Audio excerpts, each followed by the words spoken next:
so I wanted to show you the products and then let you know if I'm going to purchase them again or not.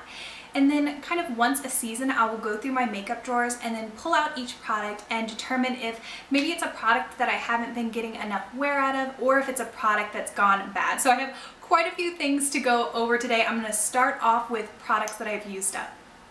I'm going to start with 4 products that I absolutely love. The first is the Hourglass Veil Mineral Primer. This is an oil-free SPF 15 primer, and it just really creates a beautiful canvas on my skin before I put on my foundation. It lightly helps control oil throughout the day, and it just makes my skin, gives my skin a prettier appearance. And I did my best to use the straw to try to get all the product out, but I saw that Kristen Game has like a really skinny little spatula that is specifically made to get like the last little bit of product, so I'll have to ask her where she got that because that seemed like an awesome idea.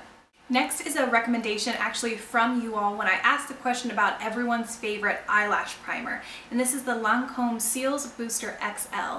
It is a white eyelash primer that I put on my lashes and just let dry for a couple seconds before I top it off with mascara. And it just gives my lashes a little bit of extra oomph, a little bit of extra length and extra volume, so that was a great product and I really enjoyed using it. Another mascara product is the Clinique Bottom Lash Mascara. This is such a neat idea. A teeny tiny little brush makes it super easy to coat the bottom lashes, and the formula is fantastic. It lasts all day without smudging on the lower lash line or lower lid, and then it's still really easy to get off at the end of the day. I finished the NARS eyeshadow base, and this product was worth every single penny. It is by far the best eyeshadow primer that I have used for oily lids. It's a very light formula, but it really helps lock in the eyeshadow and just make it look fantastic throughout the day. If I could change one thing, I would love if they would come out with a second option with kind of a flesh tone, just something that had a little bit of color to help any veining or discoloration on my lid. But I will be repurchasing the NARS once I get through with one other primer that I'm working on. If you remember earlier in the year, I filmed a video about 10 products that I was going to commit to using up in 2013. So these next 2 products are from that video. First is the Too Faced Glamour Gloss in the shade Sex Pot, which is a beautiful, really shiny mauve color. And it does have a little bit of volumizing properties, and I think it just helps kind of plump up the lines on my lips, so it just gives them a very smooth appearance.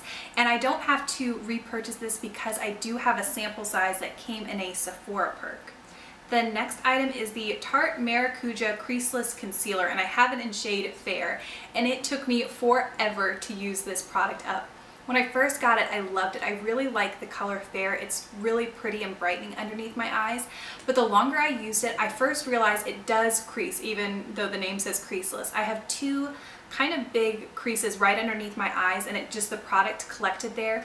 And then over quite a long period of time using it, I just felt like it was a little bit drying to my under eyes, especially in this area. So I know a lot of people like this, but it just didn't work for me, and I was happy to see it go. And just so far, the NARS Radiant Concealer kind of blows this one out of the water for me. Next I have 2 eyeliners. The first is actually what came in the original Urban Decay palette, and is a double-sided 24/7 liner. One side is Zero, which is Urban Decay's black, and then the other side was Whiskey, which is a really pretty brown.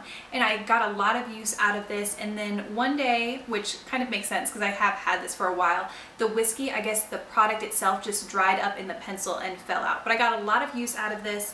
I probably will not be purchasing a lot of 24/7 pencils in the future unless it was a really unique shade. Like, I do have my eye on Mushroom, that looks really pretty, but really the NYX slide-on eyeliners are really comparable and are a lot more inexpensive.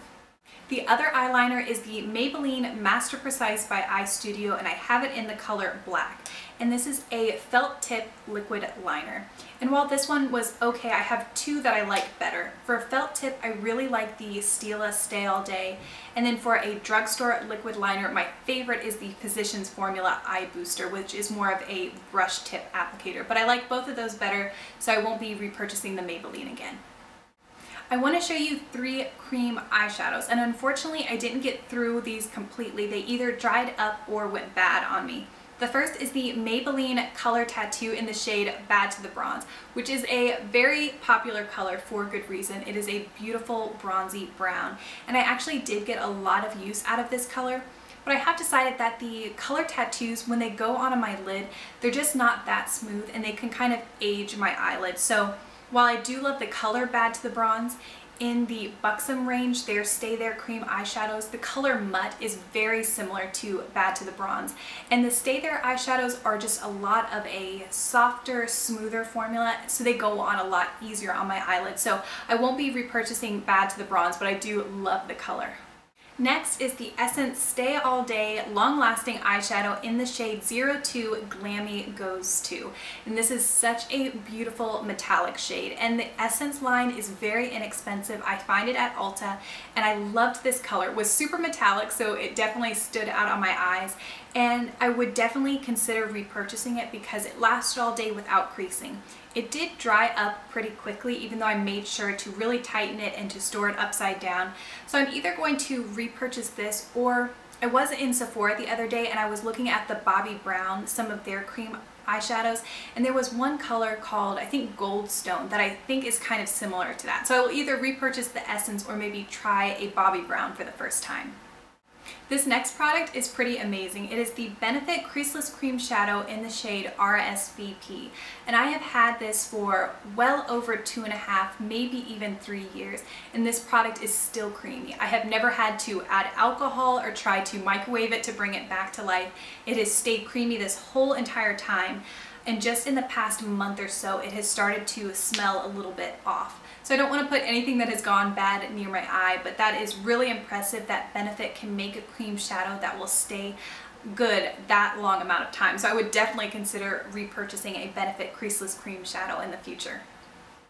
These next two products are not completely used up, but they are getting really close to the end, and since I was already filming this video, I thought I would just toss them in. The first is the Urban Decay Naked Skin Liquid Foundation. This is a foundation I really like. I have an entire video dedicated to it that I will link down below if you are interested in more information. I have it in the color 0.5, and I really do like the color match for this. I do like this foundation and I would definitely recommend it. Since I do these videos though, I want to keep new products coming in, so I have new products to review. So I probably won't be repurchasing that right away. I want to try another lightweight foundation. And I actually have plans to go to Sephora tomorrow, and I'm going to go in without foundation on because I want them to do the color IQ and take the picture of my skin and then color match me to some of the different foundations that are in Sephora. And I'm kind of thinking I want to try the Dior BB cream that I got the sample of and liked, and then also maybe try the Dior Air Flash, the canisters, the spray one. I think that seems really cool. So I don't know yet, but I'll let you guys know which lightweight liquid foundation will replace the Urban Decay for me. Next is a product that I have repurchased quite a few times. It's the Too Faced Amazing Face Powder Foundation.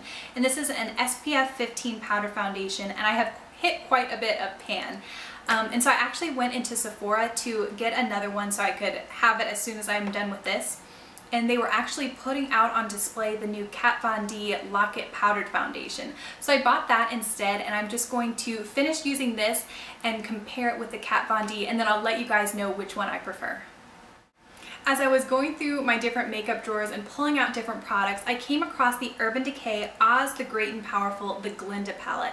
And this palette is beautiful. I love Urban Decay eyeshadows, but I really haven't gotten much use out of it. I don't think I wore it at all in June or July. So I have a cousin who is going to be a junior in college, and she and I were at lunch the other week, and I brought up the palette, and she loves anything to do with the Wizard of Oz, so her eyes lit up and I told her that I would give it to her. So she's actually leaving for college on Friday, so I need to take that to her this week. I also might give her a couple other things.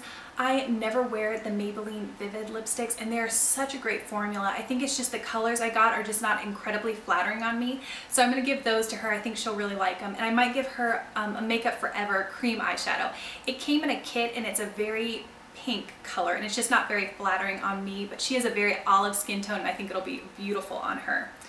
Alright, that was a lot. Those are the products that I have either used up or just makeup that is leaving my stash. I hope it was interesting to hear my thoughts about the different products and see which ones I would repurchase or which ones I would pass on. I think that is everything I wanted to go over. Thank you so much for watching, and I will see you in my next video.